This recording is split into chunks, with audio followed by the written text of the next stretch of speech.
Welcome to the Arsenal show. We are live. We have a new face and a full squad tonight. I'd like to welcome Laura Kirk-Francis. How you doing, Laura? I'm good. Thanks very much for having me. Excited to be here. Good. And we're joined by our regulars, Steve K and Melvin Marks. How's everyone doing? Yeah, fine. Yeah, very good, mate. Be even better if it stays 0-0. Man City and Brentford at the minute, but don't ruin my evening. So- I'm nervous now. Come on, can we just concentrate on Man City are going to win it? So we just think they're going to win it, and then anything else is a bonus, surely. That's right. Yeah, it's best way, isn't it? All right, let's get going. Plenty to discuss. First and foremost, it's a topic that's been going around for a little while, but more recently, we've seen Rio Ferdinand have his 2 pence worth as well. The conversation of, is Bukayo Saka world class? Many people say he is, many people say he isn't. But this week, the comparison was with Phil Foden. And if Phil Foden is world class, Saka's world class. I don't know whether it's the case whether either's world class, but I'm going to get your opinion this time. Laura, we'll start with you. What's your thoughts on Rio Ferdinand's comments? Do you think they're fair to say that he's not world class? Do you think that Foden's world class comparison? What's your thoughts? I mean, to start off with, it's a completely ridiculous debate, because unless we can all agree on kind of like what the criteria is, we're all going to arrive at a different point. I think Rio's logic is completely flawed. You can't say he's not world class because he's not done it on the big stage. We've not been in the Champions League for however many years. You know, it would be the same as me saying, I don't know, Odegaard's never beaten me in a 100-meter race. Well, I've never raced Martin Odegaard in 100 meters. So obviously there's no answer to this question. It's so stupid. I think the thing with Rio is that he loves to wind us up. And I think we have done exactly what he wanted, which is bite on his comments. And obviously seeing him, on the plane, getting given it back by the Arsenal fans is nice. But I can understand why the kind of Foden Saka thing comes up, because obviously the England, selection who starts is pertinent. But Foden is just in a different team. And I think the only thing that I really sort of disagree with is that Saka is so important for this Arsenal team. And I think Foden is, if you put Foden in this Arsenal team, he would do well. If you put Saka into the City team, he would also do well. But I just think the amount that we rely on Saka makes him more important to our team than Foden is for City. And that would be my argument as to kind of why they are at least on the same level. Whether he's world class or not, what is world class? We've got a quota of 10 players in the world who are world class. So basically, Kieran, I've given you a really, really long non-answer. So, that would be my summary. It's insane to me. Saka is our star boy. I don't care about Foden. Yeah, I get it. Steve, what's your thoughts, Steve? Would you take it as, would you use a comparison with Foden to say whether Saka's world class, or would you just take it on his own ability? No, I take it on its own ability. I mean, they are actually, they keep, as you say, they're always comparing the two. They are a bit different. I mean, for me, right. I mean, I prefer Foden in the 10, but it's just, people sometimes, Pep seems to play him more on the right. But I'd like to see, when the England thing comes up, I'd like to see Rice, Bellingham, Foden with Saka on the right. That's me. But it's like Laura says, how do you define world class? It's these days. It's so difficult. Is it that that would Saka get in on the right hand side in any team in the world? You look at that and you probably would say yes. Would he get in Real Madrid? He'd have a chance. I mean, who's out? I think they've got Rodrigo plays out on the right. I'd put him there, So for me, he would get in any team in the world. But like Laura said, we don't really care because he's our star boy, and so can we compare him with Arsenal players in the past? I mean, the first person that comes to mind for me is Robert Pires. I mean, is he world class? For me, yes. Yeah. Would you put Saka on the same level as Robert Pires right now? Yeah, well, yeah. When I sort of decided to put Robert Pires, as that he was the first person that come into me. That exactly what I did. I labelled the two together, and obviously Robert Pires won World Cups. He's won Premier League titles. He's done pretty most everything in the game, and obviously Saka hasn't done that. But like Laura said, that's unfair because England haven't been in a World Cup and Arsenal haven't been in the Champions League. But on the same thing, this season in the Champions League, Saka has done well for us. So I suppose he is on the way. I mean, then there's Glenn Elder. I mean, was he well? No, I'm a joke. But the thing is, would you not say that a part of their progression, a part of their development is going into these competitions and then excelling in these competitions? And then once they've done that, then you can look back and say, okay, this kid's world class. For me, I just feel like people are putting him in this category. I don't know, as a flex. I don't know whether it's because we're proud of Saka, and it seems like when someone says he's not world class, it's like what? Like what? Are you crazy? And it's not a bad thing not to be world class because there are a lot of tiers underneath that are top players. So that's my opinion. Mel, what's your thoughts on it? Well, I don't really care what Ferdinand labels gives to Arsenal players. It doesn't keep me up at night, to be honest with you. Secondly, he made some comment about not being in the World Cup or winning the World Cup. I mean, one of the greatest players that's ever been on this planet was Geordie Best, and he never played in any World Cup because Ireland never qualified. So that takes that one out of the equation. And really, in my opinion, world class is something special. I don't think he is world class. I don't think Foden's world class. I think very few people are. When I think of world class, I'm a bit nostalgic here, but I'm thinking of the Pelés of this world, the Beckenbauers of this world. They, for me, you didn't have to define them. You knew they were world class. Something about them. Platini, another footballer. I can probably mention about 10, 12 players that I really do think world class.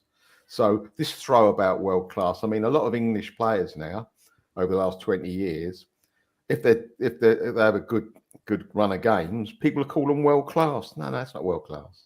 That's not world class. And I don't think there's no footballers, I don't think at the moment, that are world class in our league. They're getting close to it. I mean, De Bruyne was getting very close to it, but I'm talking about the real meaning of it. And I can't really put it into words, but when you see it, and I haven't seen it, not recently anyway. I agree to a certain extent. I think it's something which it's a level which it doesn't really matter because I know a lot of people have spoken about if is he the best in the league? Is he the best in comparison? Would he get in any team? But I would say that with the leagues that fluctuate in quality, I mean, we've just had France has dropped down from third best in the world to now fifth behind Portugal. So I wouldn't say it's a case of are they the best in the league? Are they best at? I would say it's something that doesn't go, but it is subjective. It's all opinions at the end of the day. So I mean, you'd be going around forever trying to argue whether someone's world class or not. But again, it just boils down to opinions. So. Who knows? So what was Simon saying? Simon says Saka is not world class yet, but the numbers he's putting up is consistent. So just imagine what he's going to be what he's going to be like. We all plus as a World Cup. Yeah, I agree. I don't think he's there yet, but it's not a bad thing that he's not. With Saka's professionalism, his ability. The way he conducts himself on and off the pitch, I just think that he will get there. But it will just take just a matter of time. I just saying, I agree with Melvin when he says about like if you haven't played in a World Cup, and a lot of people, especially former footballers, Rio and some others, do think you've got to do it in a World Cup. Melvin's just brought up Kevin De Bruyne there, who I do think is world class. I mean, he's never going to be playing a World Cup final. So do we hold that against him? I don't think so. You don't hold it against him. So no, I think he's one of the best. So yeah, like as everyone says, the general consensus is we don't care what Rio says. Yeah, shut up, Unless you want to comment come on on the show, of course. I mean, we'll happily allow that. It's time for a Champions League preview. Big game coming up. Back in the Champions League, it's the knockout phase, and this time it's against Porto. Laura, how do you fancy our chances against Porto in the first leg? Do you know what? I'm confident, but quietly so. I think we can go into this game with confidence of how we have played in the past. You know, we're 5 from 5. We've started the year really well. What I think I'm seeing amongst Arsenal fans is a little bit of maybe complacency, a little bit of arrogance. We have a dreadful record at this stage. You know, I think the only team that has a worse record from at this stage is Porto. So it's two teams here who are, you know, desperate to kind of break that sort of hoodoo of this round of the Champions League. We, you know, I am haunted by being at this stage in the Champions League. You know, and so we have to go into this with a little bit of humility. We can take the confidence of how we've played, how we have been ruthless, how few shots we have faced, and that's all well and good. I think Porto will be a tougher atmosphere, and I think the thing that we need to be wary of is since the start of January, I can really only think of a tiny isolated amount of play where there was any genuine jeopardy for Arsenal, and that was when Liverpool scored. When Liverpool equalised, there was a little bit of a okay, we need to dig in here, we need to find something else. The other games have been completely one-way traffic. And I think it will be a challenge to Arsenal. Say, you know, we're 20 minutes in, we haven't had a chance, it's tough. They haven't felt like that since probably the FA Cup game against Liverpool or West Ham. So to me, that is a potentially difficult scenario to come into off the back of a couple of really easy games where we've, you know, just absolutely blown teams away. So we can take the confidence with us, but we also need to, you know, respect who Porto are, have a little bit of humility for how inexperienced our current squad is at this stage, and go into it as a kind of team going in the right direction, but without the arrogance that I'm seeing amongst, you know, a couple of Arsenal fans. I've seen, you know, 4-0, 5-0, which I just think is just, you know, come on. It reeks of naivety. If we can go there and win, great. We just can't lose, basically. We've definitely got the squad and the quality to do it. It's just whether we can, you know, take how well we've been playing, use it in the right way, and just be really professional about it. I think we'll come away with a win, but I don't think it's going to be anything like 3-0, 4-0. I think we might, you know, a solid 1-0. I'll take it. I'm happy to take that. Steve, how are you feeling about the game? Is there any nerves? Do you think we're going to get a win there tomorrow in Porto? Yeah, I mean, when the Porto come out the app, you know, I was quite pleased, but you know, because it got a lot worse. But like Laura said, we can't go there and take this for granted. We've actually never won against Porto. We've never ever beat them at their ground. So that's, you know, they are very strong there, and look, they're doing well at the moment. They're doing decent. I mean, I know it's the Portuguese league, but they're sitting third at the moment behind what's the other? What is it? Sporting Benfica. and Benfica and Speaker, and they've only lost at one game at home all season. And no, tell a lie, it was 2.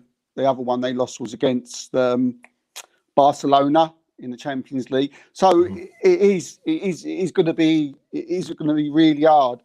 And look, they've got some really good players. You know, they're not. You know, you go through their team. I think Tarami, I got a funny feeling he's going to be out injured.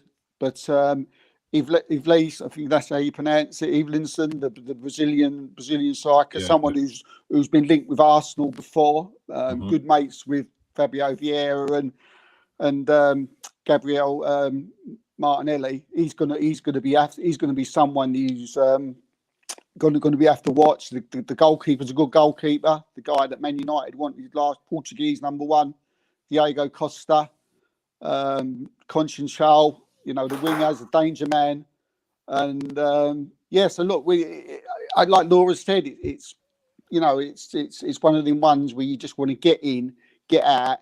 It's not going to be easy. it's not going to be 4-0, 5-0. It's not going to be one of these. I mean, I'd take a 1-0, all day long. But tell you what, we'll be interested in. I mean, I don't know whether if Porto decide to play Pepe, who I think is 40 years old now. I can't believe he's still. He's one of the best defenders. He can still do it. Yeah, but even so, you would have thought like up against like Martinelli and Trossard, the legs, but he's got the brains. So, yeah. But he's got the intelligence. But yeah, I mean, I think he's been a pretty, constant starter for this season, Pepe. But 40 years old, I mean, big up to him. Do you know what I mean? And gives us all hope. But it's gonna be tough, mate. 1-0. Agree with Laura. Just get in, get out, and let's get to the next. Get them taken back to the Emirates. Finish it off. Mel, how are you feeling about the first leg away at Porto? Well, I was agreeing with all the people that we're going to win 4 or 5-0. I was very confident till I realised that Pepe isn't the player that used to play for us that plays for him. So now you put me down to earth, Steve. I've got to start again. No, in seriousness, I fancy us winning. I fancy us getting a 1 or 2-0. I think what we do now, what we've done I know we've attacked very well, but I think what we've done the last half a dozen or so games is we've stifled the opposition. As we get on that part, the first 10 minutes, we say to them, you go past that line, you don't get the ball no more. That's it. And we look in so much solid. And also, it's in the middle with Rice there now. He's found his position and he is fantastic. Not just going forward, he covers our back four. We haven't had that for years. So we can just play at our pace, take the game to them, and hopefully nick 1 or 2. I mean, it's the problem is, like Laura says, how many times have we got to the home leg in this type of round, like 1-0 up or 1-0, thinking fantastic. Then we score the first goal even, and we still don't win. It breaks out in a cold sweat thinking about that. So it's 2 games, not 1. Let's take this one first. Let's get a draw, will be very good, as it always is in Europe. But if we can get a nick or win and then pretend it's 0-0 again, at the Emirates, I've got every confidence we'd do it. All right, Laura, you said about the Arsenal fans being a bit cocky. Do you think they should take a look at the Sporting game from last season, where I think in that one we maybe thought that we could go through there, and Sporting was actually a bit of a challenge at the end, and then ended up knocking us out? Yeah, absolutely. I think we have to be humbled by Arteta's record in Europe. We cannot get away from it. I also think, we have sort of declared ourselves amongst the favourites for this Champions League, which, I've seen it. What? I think we are as well. I think we are. Are you serious? No way. I don't know. I'd say we're in it is a similar story with the Premier League. We're absolutely in it, but I'm not sure we're favourites. I was like, unless you've got Real Madrid and you've still got City in there, I'd say we're definitely probably in the top 3-4 favourites. But to crown ourselves favourites off the back of a title race last year and a good start to the season this year is ludicrous. Yeah. So I think we need a little bit of humility. And I think Diego Costa in his interview said, he was asked by a journalist, Arsenal are favourites, and his reply was, well, they can show us why they're favourites. And I think that's completely fair.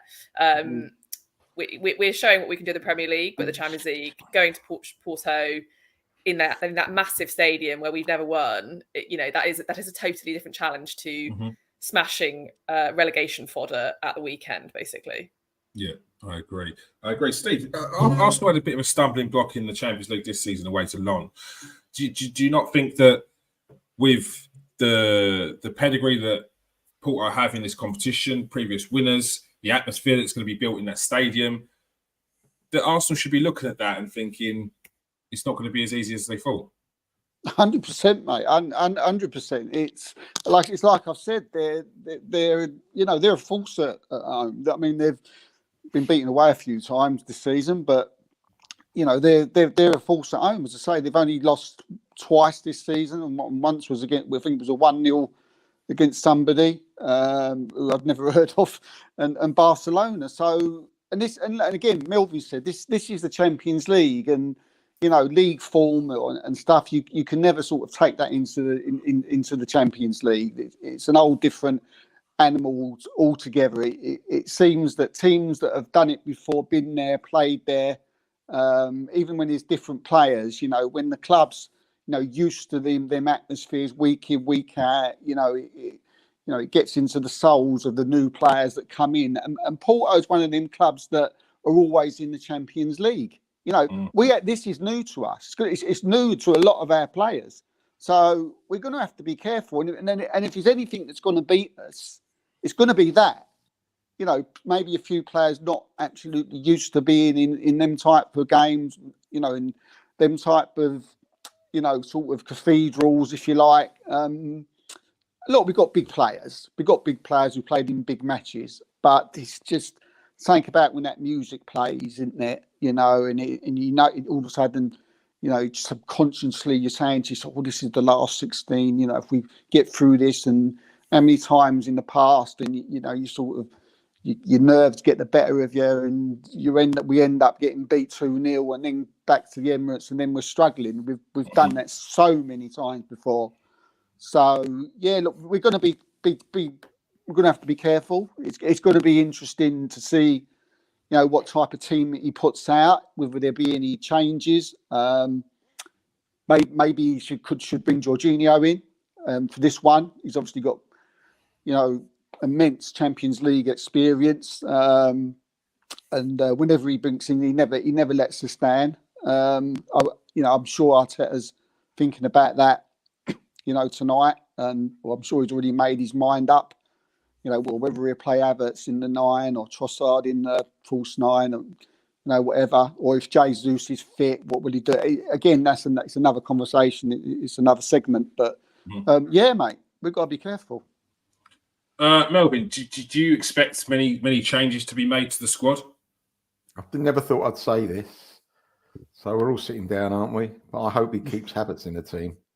I never thought I'd say that. You've finally seen the light. Yeah, I have. I'm a believer. Still might fall off my chair.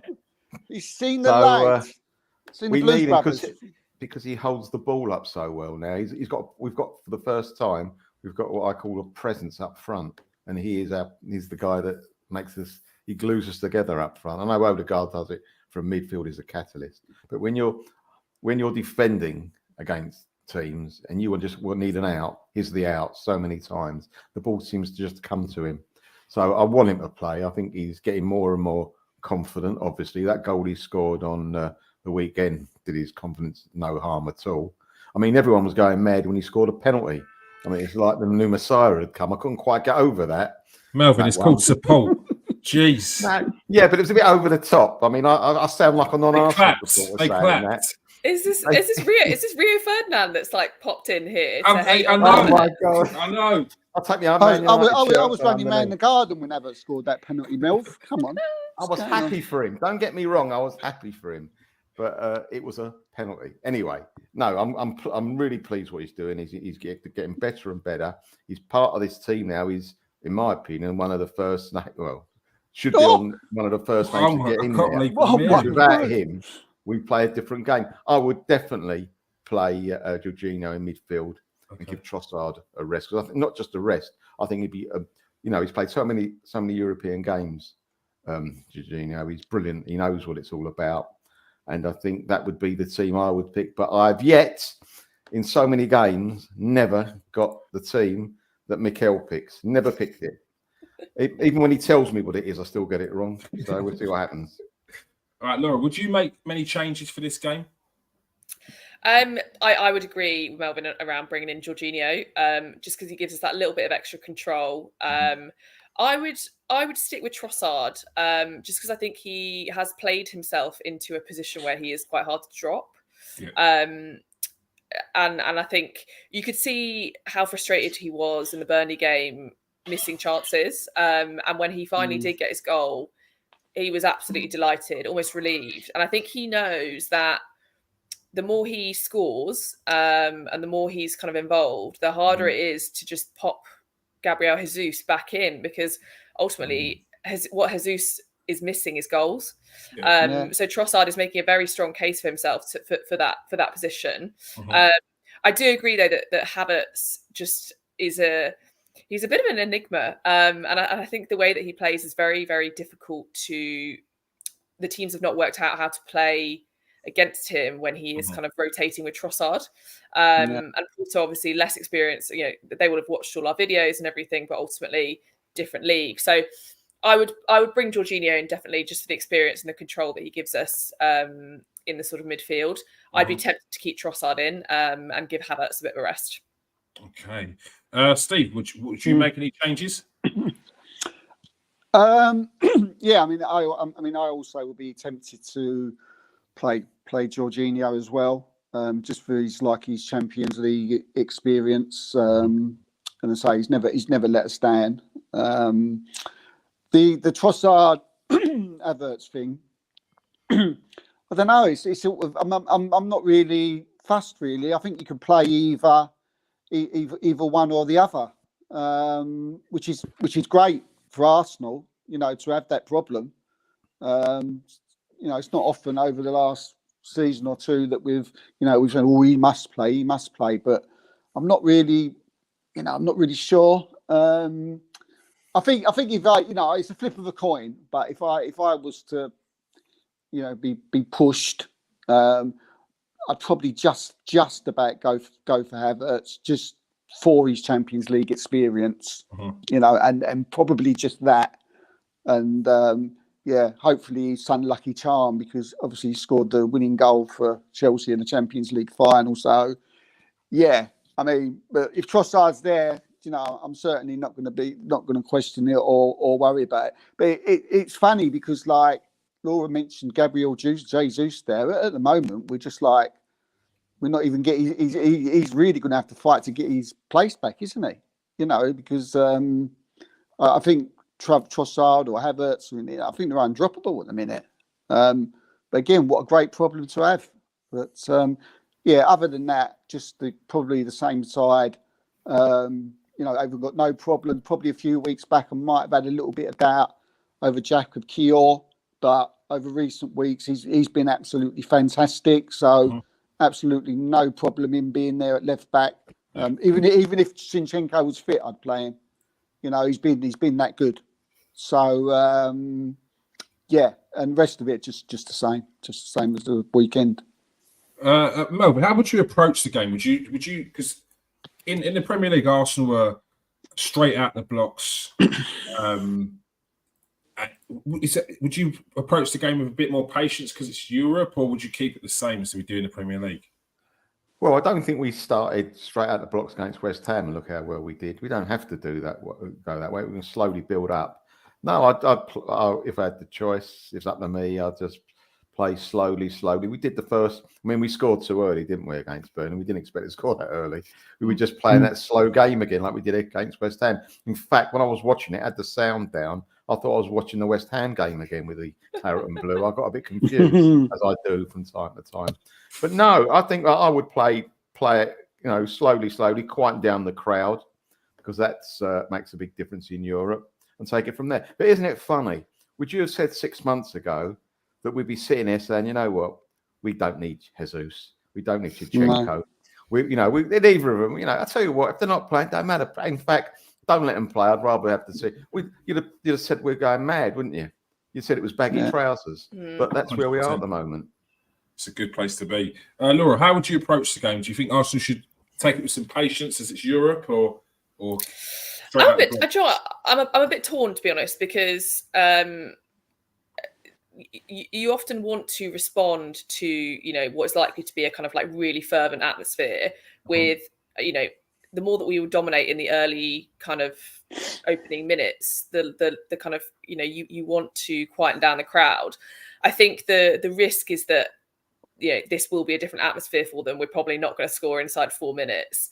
What I would prefer is that we basically do what we've been doing so well recently, which is just suffocate them. I can't remember who it was who said earlier, which is beyond, you're just not going to have the ball. And we are going to press you into kind of submission. And if that takes 10, 15, 20 minutes, then I'm perfectly happy with that. I think, we will be wrestling with them for control. And I don't think that's going to come in the kind of like opening minutes, but if we can basically be patient. And as I said before, West Ham, I think when did we score? After half an hour, the first goal. Yeah. And obviously Burnley, we scored really early. So, their recent memory will be being 1-0 up inside the opening 5 minutes, and then it was cruise control. They need to have the maturity to realise that we can still be completely dominant, even if in 20, 30 minutes we haven't scored. So I would advocate a slightly more cautious approach. But ultimately, if they are there for the taking, I think one thing that Arsenal have recognised this year is that they have this. I think there's just this sense that it's time to put the foot down, and I would back the players more so this year than previous seasons to recognise when that is the case, to back off when they need to kind of just work the ball around versus when we go hell for leather. Ultimately, though, if we have an opportunity to counter attack and David Raya's got the ball, I want to see it. I don't want to see that sort of slightly tense approach that happens when teams are nervous. We know we can be dangerous on the counter attack. If the opportunity's there, we take it. But we also need to be patient. Yeah, I agree. Steve, how would you approach this game? How do you want to see Arsenal take this game on? Well, I'd like to sort of see them take it on the way they did against Burnley. Just go out and, like in the Premier League, just go out there and absolutely play our game and tear them to pieces. But part of me don't think that's going to happen. I think that the Porto fans will make them go at Arsenal from off. So I think the first minute, obviously from the start. I mean, it's a cathedral. It's a very hostile atmosphere there. The crowd is going to be, singing and cheering. So that will make Porto, I would have thought, come at Arsenal right early on and not sit back. I don't think the crowd will allow them to sit back. So I think Arsenal will maybe have to even defend the first 10 minutes. And if that is the way it goes, then we'll hit them on the counter attacks, and if we can get a goal in the first 30 minutes or something, once we get the first goal, it's the old adage, isn't it? Quieten the crowd early, to try and quieten the crowd, because once them quiet, I think, then we can get a goal up, then the Porto players might be a little bit more sort of, philosophical and a little bit more, wanting to sort of like defend and be careful and not let another one in. And that really could then, play into our hands. So it's going to be interesting the way it goes. But yeah, I don't think the Porto fans are going to let, Porto, let Arsenal come at us. Sorry, Arsenal go at them. So, I'm expecting the first 20 minutes to be, Arsenal to probably be under pressure the most during the whole game. And then eventually we'll get control of it and hopefully go and win the match, by 1 or 2 goals. Mel, do you think we're a bit more suited to European football this year? Or do you think this is just another learning curve in the season? I think we're more suited for the away ties this year, most certainly, because the way we control the ball and the way we defend, we're more solid. We're far more solid. And really, if we don't score in the first, we may not score at all, but if we don't score in the first 30 minutes, as long as the other team don't score, we haven't got a problem. It's for them to score. So, and also, just adding on what Steve said, if we're lucky enough to go 1-0 up, it depends how their crowd reacts. If they start getting on their back, then it's game over, as far as I'm concerned. So I think that with our performance tomorrow night, I think we've obviously, we can do it. All we've got to do tomorrow night, really, I think if we play our game, it should be all right. Cut out stupid mistakes. Because I think one of the games, the European games, we were coasting 2-0 up and they got a goal back. The team made a stupid mistake, and then they nearly scored again in the last minute. I think he hit our goalkeeper. He didn't know where it was. The cross came in. So as long as we our defence is really, really good. We don't need individual errors to ruin that tomorrow night. And I think that, European football, I say, away from home does suit us, and it definitely suited us this season when, who was it? Was it PSV attacked us, came at us? Yeah, that was ridiculous. They never learned. when every goal was going in, it was like, well, don't attack us so much. You may not, you're leaving gaps at the back. But they did it time and time again. And when we played them, I think away the season before that, they looked terrific. With the Nistelrooy was their manager. They actually looked very, very good. So I was surprised they played like that at the Emirates. But listen, it's I can't wait for the second leg. I'm going to the second leg. I can't wait. I'm obviously watching it tomorrow night, but it's not the same as being there, is it? Really, when on a second leg, and you've got to do something. The atmosphere, and I mean the atmosphere at most games that are at night is better. European, just put another plus on that. So yeah, as long as we've got something to play for, I can't wait. Can't wait for that. Laura, who do you think is going to be key for Arsenal to get that result tomorrow? Do you know what? I'm going to go Declan Rice because I think he so far has proved himself to be a big game player. I'm thinking of the Man United goal. I think he was excellent against Liverpool. He gives us control. And also, this is what he joined Arsenal for. And I see him as one of those players that basically just keeps finding another level. And I think he just has that type of personality and that type of kind of just hungry ambition to up himself each time. He's made the step up to Arsenal. He has absolutely hit the ground running. Honestly, when I'm at the Emirates and I'm at the games, I still can't believe he's there. It's like a real weird kind of like, wow, we actually did sign him. He came to us, not Man City. And I think obviously they had the kind of European experience last year with West Ham, with no disrespect to that, but it's not the same thing. And so I think for him, this is a very special kind of occasion. It's what he joined Arsenal for. And I just see him as being able to find that extra level. He's already been superb for us. But having him in the middle of the park, I think if he's with Jorginho, I just don't really see how they're going to get the kind of control and the possession that they need. So I would like to see Declan Rice put in the type of performance where we can, in a couple of years' time, talk about how he's world class because he, has played in the Champions League. Oops, where's he gone? He was frozen anyway, Steve. He was frozen. Melvin, why don't you go then? Who do you think?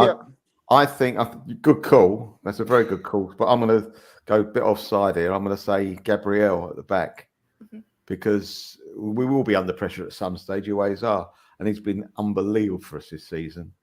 And I think that as good as we've been in midfield, as I say, they will get through at some stage, and he's been so good. If he plays his normal game, he normally takes care of the most dangerous forward the team have got, the most physical and dangerous. And if that can stifle whoever that is, then I'm very, very happy. But I must make Declan Rice is a good call. Dave, did you give your opinion?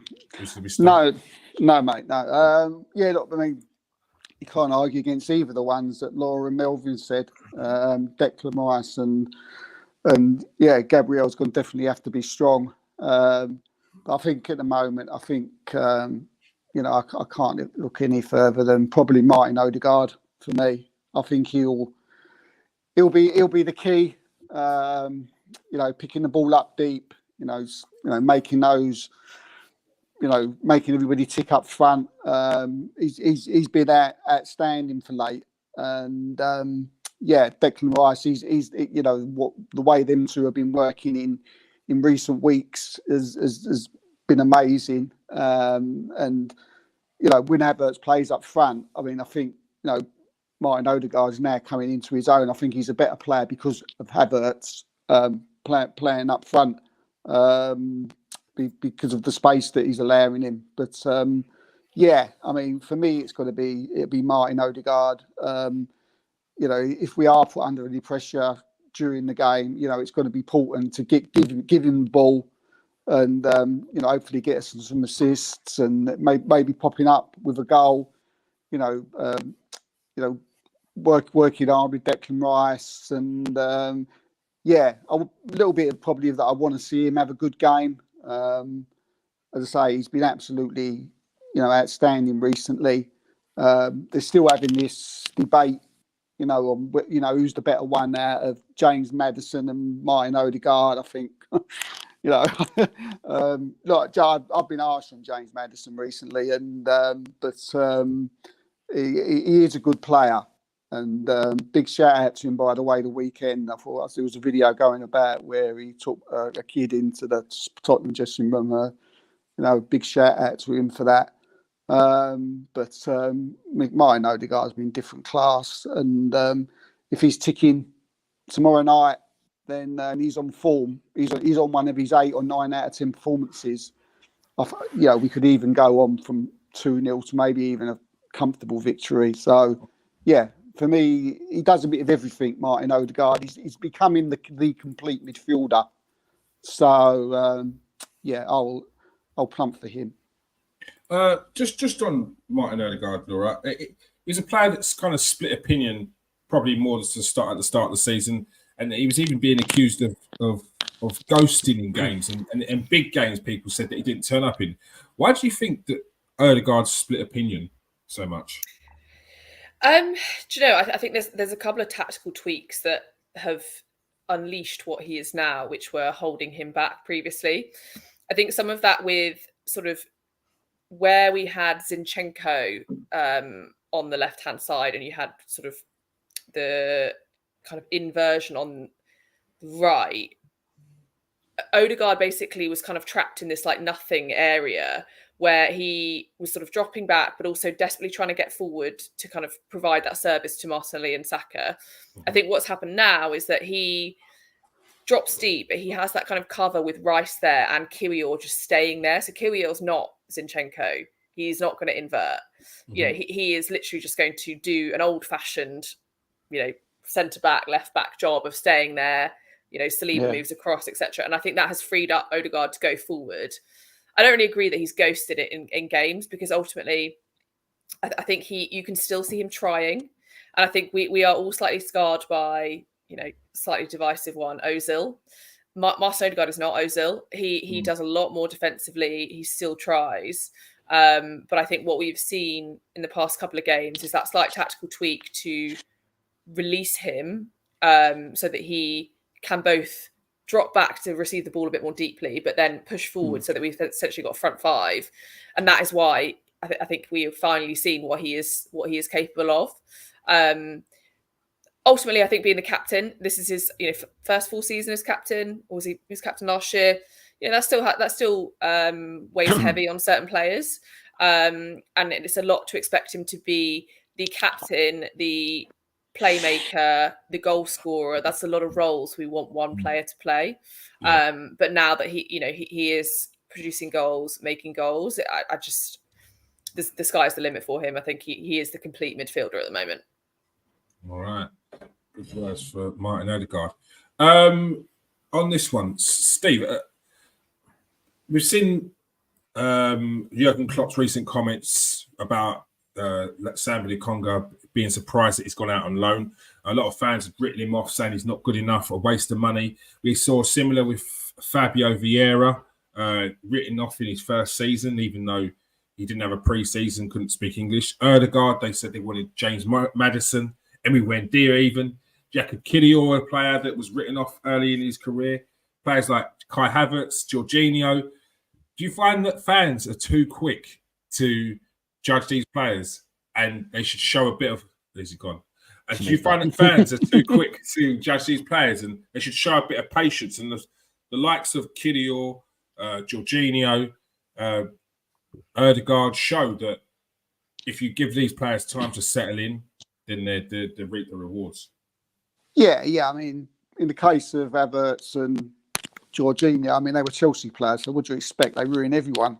So it was a place for them. So I've said obviously last week, De Bruyne, Salah, Cucurella, Casido, Fernandes, everybody, Madrid, top player, 88 million, comes to Chelsea, absolutely rubbish, so I don't know if you can put them two into the category, but look, Arsenal fans, I think me and Laura had a little conversation, didn't we? It was they're far too very reactionary, very quick to make a decision, oh, 1 game, 2 games, or half a season. Oh, he's no good. Why'd we buy him? I mean, that's our fan base, unfortunately. I mean, that's never going to change. But yeah, I mean, far too quick to judge. You've got to give players time. We've seen in the past, players like, legends come to mind, like Dennis Bergkamp, Robert Pires, who, were getting slaughtered, the first part of their careers, that they wasn't, and they turned into footballing legends. So you would have thought Arsenal would have learnt from things like that, but no, they haven't. It's very frustrating. And there's nothing more I like better than to see Arsenal players prove our own fan base wrong.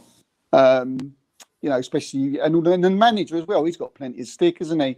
In the past, Arteta, Granit Xhaka, who as everybody knows, I've always been a massive, massive, massive fan of ever since he's been at the club, and always known he's got something.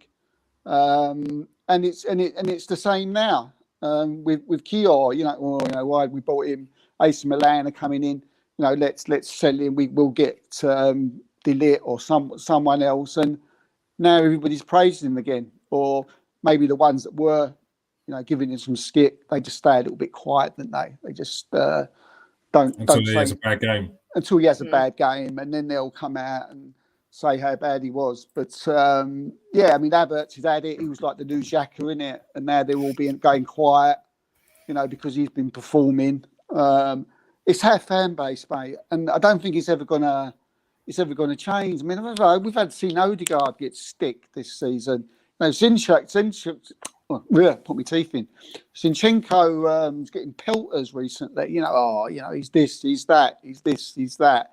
All right, we've sort of like, they've been critical of him in games. We said that his defending needs better, but we all know the quality of Zinchenko. He'll be back. But again, it's Arsenal fans, absolutely far too reactionary. Another big one's David Raya. Why'd we buy him? Well, what's the point in him? But 8 clean sheets, top of the goal scoring charts.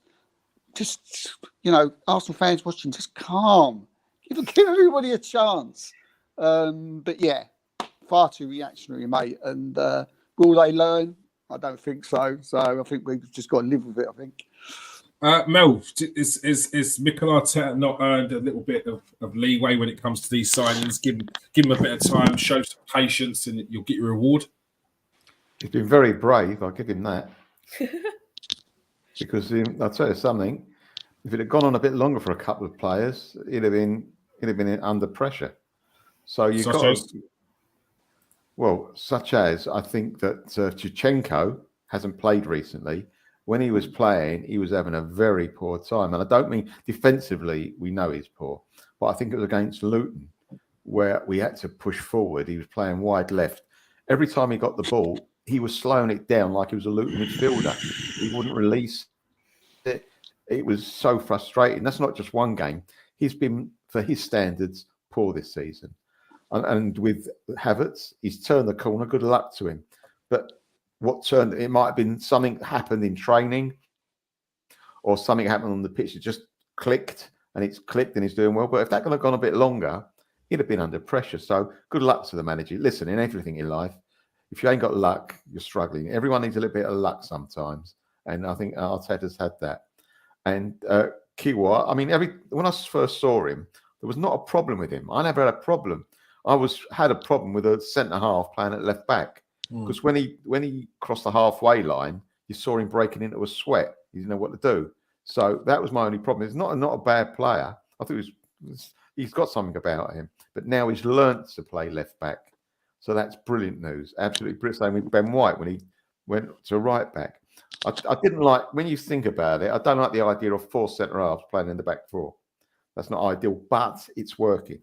So that's why I'm sitting where I'm sitting. That's where Arteta's sitting where he's sitting. So that's why there's one player that I don't think has quite done it yet, and I don't know whether he'll have another chance, and he'll have another chance when he comes back fully. But I think the jury's out, and that is Vieira. For me, He came back. He wasn't doing very well. Then he improved, but he improved from a very low level because he looked sometimes like he was out of his depth. Let's put it that way. He didn't look like the league suited his style of football. He's got skills, no doubt about it, but he was getting caught on the ball. He was getting smashed, and you can see slowly his confidence ebbing away. And you know, football, like life, is a lot about confidence, isn't it? And I think this break he's had might have get his head in order to see what he's got to do to actually get up to the level. Because I don't think he's up to the level quite yet. He's not the type of player like the City midfielders, the very small midfielders. The captain, what's his name? What's the left footer? Brilliant foot, Silva. Bernardo Silva. There's not a lot about him. There's nothing, you know. He's very petite, small, but they can't get the ball off him. He's clever enough not to go into hard tackles or get hit, and I don't think Vieira's actually learnt that yet. He's a very skillful player, but I want to see him step up. He just cannot afford to come back at the same level and play at that level for any period of time when he does come back, because he won't have an Arsenal career, in my opinion. But hopefully he'll do it, and he's got the skill to do it, but he needs to just learn how to be a bit more streetwise, in my opinion. All right. Laura, do you feel like Arsenal fans are a bit impatient with some of the players, and Arteta's earned his a bit of credibility in that with his signings? Yeah, we are. We are. How do I put this politely? We are the worst fan base, I think, when it comes to being reactionary. Absolutely, 100%. We just are, and I would include myself in that as well. I think some of it comes from we have been spoilt in the past with the talent that we have seen. We have had the best player ever to grace the Premier League, which in my opinion is Thierry Henry. We've had Dennis Bergkamp. We've had, and it's not just the quality of the players that we have had in the past. It is how much they got the kind of Arsenal way. And we are all kind of still obsessed with this kind of, there is an Arsenal way of doing things. There is a level of class that we expect from this club. And when a player joins our club, we expect them to get that immediately. But times have changed, and players are not spending their entire careers at clubs. There is more money on the table. And so I don't think it's unreasonable that players don't buy into, you know, the clubs in the same way that perhaps they used to. And particularly when we keep buying players from Chelsea, then absolutely I'm going to be harsher on them. You know, we're buying these players from one of our biggest rivals, you know, my most hated rival, if I'm completely honest. I absolutely hate Chelsea. And you know, if we're buying David Luiz, we're buying Willian, and then it's not worked out. I think the one thing that I would say to the purchases over the past couple of years is some of them have been terrible. And I think we do need to get a little bit more street smart in the transfer window.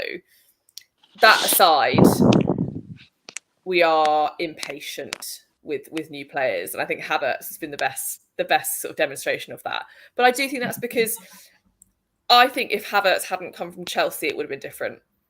But we bought him from Chelsea off the back of a number of terrible Chelsea rivals with no clear view of where he was going to fit into the team. And in the absence of, you know, it felt like we were buying him instead of, you know, perhaps reinforcing the midfield, going after a defender. It just felt like a slightly superfluous purchase. But that said, you know, he needed time to bed in. We just weren't prepared to give him that. And I think there's certainly some red faces around the Arsenal fan base now who, you know, but the thing is, one thing I will say is... Me included. This sounds like absolutely. confession. This sounds like confession, Laura. To be honest, I always thought he would come good. But I think one thing I would say is it's absolutely fine to say I was wrong.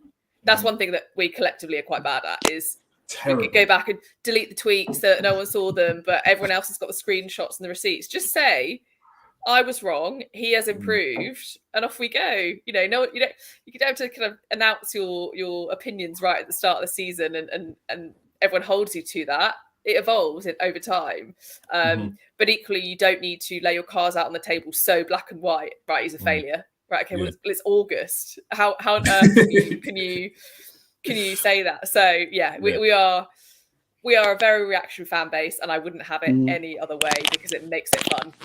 Yeah. It makes me want a player to do even more better when our fan base reacts against a certain player. It makes me want them to do well even more. And especially with Havertz, when he came from, all you got is Chelsea was saying was laughing that it was 65 million, telling you how bad he was and how rubbish he was. And I never seen a fan base release so many videos ready. It's like they were ready. All these mistakes, all these misses. Like, how long have you been holding these videos? I know, but I remember the Havertz at Leverkusen, and he was when he was at the Leverkusen, and he was, it was known that he was going to leave. Right, I wanted him so badly. I was going, please call it. And I think nearly every Premier League club wanted it. Whatever. And he went to Chelsea, and we all know what happened when players go to Chelsea. They absolutely ruin them. So I don't know what Chelsea fans are laughing at. They ruin every player. So when he came to Arsenal, and I just wanted him so to to do well so much. And when he scored that goal the weekend, I was so pleased for him. And hence why when he scored the penalty, I was running around the garden. So, but it's like you say, very reactionary fan base, and I've already said I just need to calm down a bit. So, off the basis that one of our players who's currently out on loan, Samba the Congo, is doing so well at Luton, to the point where Liverpool's manager can't even understand why he's on Luton. That was the original question, wasn't it? And he has been brilliant. What would you do with Samba the Congo? I mean, when he was at Arsenal, when it was in sort of fits to start. Sometimes you would think, we got a player here, and then there was another time when you thought, oh my God, he ain't an Arsenal player. So because you see bits and pieces of him, you thought, do I want to sell him? You can feel that he's going to come back and altered, maybe one of those type of players. So I think Arteta got it spot on. Sending him out on loan. I'm still not 100% sure of him because, I mean, it's great that he's doing well. I mean, this all seems to have come off one tackle that he's done. He done. Really? No. Yeah, you're right. It's unfair. Yeah, he's playing. He is playing well. He is playing well. Bossing games. I mean, the thing is, would he get a chance at Arsenal? If he come back, would he? I don't think so. So I hope he does well. I want to see him do well at Luton. And as a selfish Arsenal fan, play really well. Probably get a nice few quid for him. Don't let him go for silly money. And that's selfish. If he could come back and I could see him getting in the Arsenal side, maybe making a difference, doing something. But I can't see if he come back how he would get game time, and I don't think he would either. Want to come back and just sit on the bench because, like you said, mate, he has been doing well, and he probably could play for a better Premier League side than Luton as well. So come back to Arsenal, probably not, but good luck to him, and he's playing well at the minute. Just quickly go to one of the comments. James says, being good for Luton and being good for Arsenal is two completely different scopes and levels. A good loan, and hopefully we can sell while the market's hot, like we did with Willock. Melvin, what would you do with Samba the Congo? Well, strangely enough, I don't know, about 5-6 weeks ago, I was watching Luton play, and I forgot that the Congo played for Luton. I saw this geezer in midfield. I go, he ain't bad. I'm serious. That's what everyone's been doing. He ain't bad. Who is this geezer? When they buy him, then I listened to the commentary after a while. I listened for when he got the ball. The commentator say his name. My God, he looks a different player. When he first came in the team, he was a kid when he came in our first team. Right, he had a lot to do, a lot on his shoulders, and I think he showed flashes of quality. He was very good at getting the ball and in one movement turning and making with his back, his back to the opponent to turn and get the ball moving. But he made mistakes, and you get that when you've got non-experience. He's playing in a new country, playing in the Premier League, up from the Belgium league, right? Completely different. And he made mistakes. And I think we're at a time then where no one can do it all the time, but you can't make mistakes because we weren't that good then. So we knew if we made a mistake, we had to play twice as well to try and get a goal back. But nowadays we can probably ride it a bit better, and we've got better defence. So in case when he makes a mistake, for someone to cover. So I'm not as pessimistic as you two. I think there's a player there, and I think it's possible that he could make it. He may not be in the first 11 every week, but he might be an absolutely fantastic squad player to begin with, and then you never know, in a couple of years' time, with more experience, be good enough to play every week. I mean, look, we're saying we don't want players that are not that good, but you've got to remember, if you look on the bench sometimes, you're thinking, are these players we've got really good enough? And I'm sorry to have a go at an Arsenal player. It's my Man United shirt coming out again. But we've still got at right back Cedric coming on to play for us. I can't get my head around that. That should be, I would prefer Lokonga. Leave him alone. I prefer Lokonga in our squad, a player like that who's perhaps has a future. The Cedric that we know he hasn't got a future. We know that, don't we? In all seriousness, we know that he's not going to play tomorrow night, is he? He's not going to be the first on the. He's not going to start. And I don't think he'll ever start for us going forward now because we've got cover at right back and at left back. He's a nice, neat little player. He is. Don't get me wrong, but I think we've gone up a level, and I think that he hasn't moved. So if you can afford to have Cedric in your squad, I do believe you can have someone like Lokonga in your squad. All right, fair answer. Melvin, they weren't my comments; they were James's comments on. Oh, that's right. Yeah, James. Yeah. Laura, what would you do with Sambi Lokonga? We need to collectively talk about how good he is as a fan base. We need everyone else to believe how good he is, and then we're going to recall him and sell him for 45 million. Yeah, I totally, absolutely. Yeah, 100%. I don't think he's okay, but I completely agree with the comment. Being good for Luton, and also he is only recently. We've got definitely a bit of recency bias here. I think everyone's thinking about the Man United game. Past couple of weeks have been good. First part of the season was not. So yeah, we just need to all agree that we're going to talk about how good he is.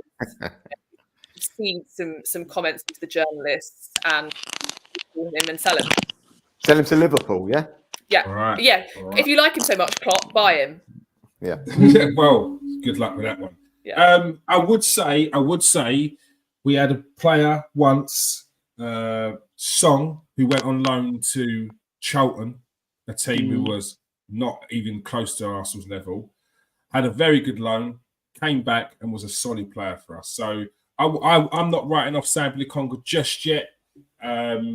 Is there a position in the place in the team? I mean, if there's a place in the team for El Neni, there's a place in the team for Lokonga. So yeah, I agree with Melvin. I think I'm on the same stance as Melvin. If we can get if there's a player in there and we can bring him back and get something out of him, then so be. If not, use his experience and time while he's on loan to get somebody like we did with Balogun.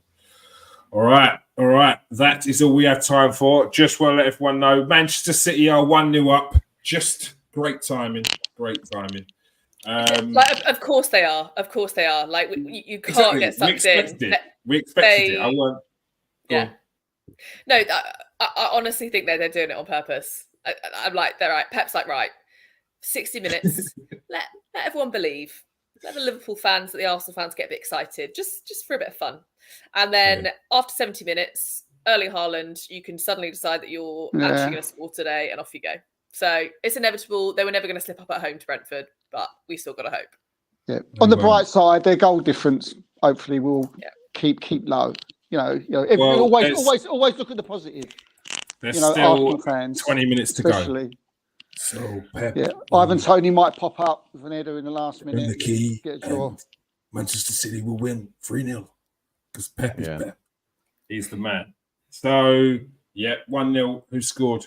I think it was Erling Haaland. Erling Haaland. Yeah. We'll take the Champions League, mate. We'll win that. Yeah. We'll have that.